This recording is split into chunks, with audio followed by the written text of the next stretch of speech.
হ্যাঁ, আমি যাই শুনলাম এদের সিনেমা বানানোর বিষয়টা নিয়ে কোয়াইট ইন্টারেস্টিং।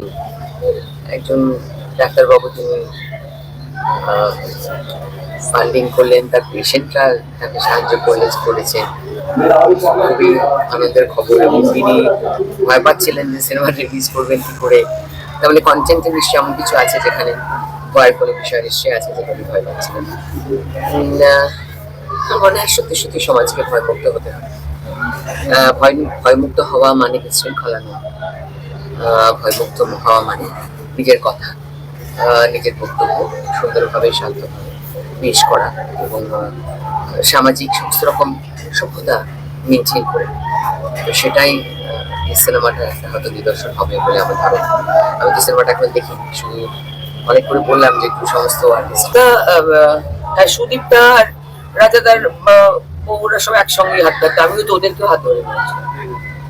মানে কোনটা কে খুঁজে বার করে সেটাকে সে ভাইরাল করবে সেটা তার সাবজেক্ট, আমার নয়। আমি মানুষকে মানুষের মতন দেখি।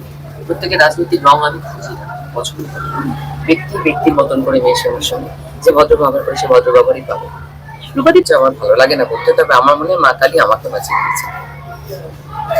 মা কালী আমাকে বাঁচিয়ে দিয়েছেন, কারণ একটা বড় দুর্ঘটনা যদি ঘটে যেত তাহলে আমার নিজেকে জবাব দিতে বড় কষ্ট হতো। আমার মনে হয় মাননীয় মুখ্যমন্ত্রী ঠিকই বলেছেন, মা কালী বাঁচিয়েছেন, ঈশ্বর বাঁচিয়েছেন।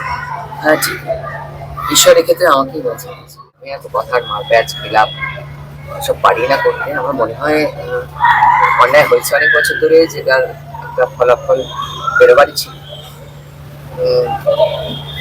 হওয়ারই ছিল। যা হবে তা নিশ্চয়ই মঙ্গলের জন্য। এবং আমি নিশ্চয়ই আশা করবো যে পুলিশ ঠিকভাবে তদন্ত করবে প্রত্যেকটি তদন্ত। তিনি আমার রাজনৈতিক ভাবে বিপক্ষে, তার মানে এই নয় যে আমি তাকে জেলে গিয়ে অনেকদিন ধরে সাজা পেলে খুশি হয়ে যাবো। তিনি যা যা অন্যায় করেছেন তার প্রকৃত শাস্তি তিনি যেন পান, সেটুকু পুলিশের উপর আমার ভরসা আছে, তারা নিশ্চয়ই সেটা করবে। অযাচিত ভাবে যদি কোনো মিথ্যে মামলা ওনার উপর দেওয়া হয় সেটানোর জন্য যেন পুলিশ যথেষ্ট পরিমাণে তৎপরভাবে তদন্ত করবে। এখন অনেকেই যারা বলার চেষ্টা করছেন যে তারা সবাই খুব বদ্ধ ছিলেন, সব দমবন্ধ ছিলেন, সবাই দমবন্ধ ছিলেন না, সবাই দমবন্ধ ছিলেন না।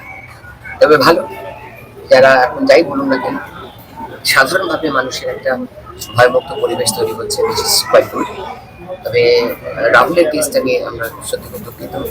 এবং আর্টিস্ট ফোরাম এই রাহুলের কেসটা নিয়ে এখন চিন্তায় আছে, সেটা নিশ্চয়ই দেখা হবে।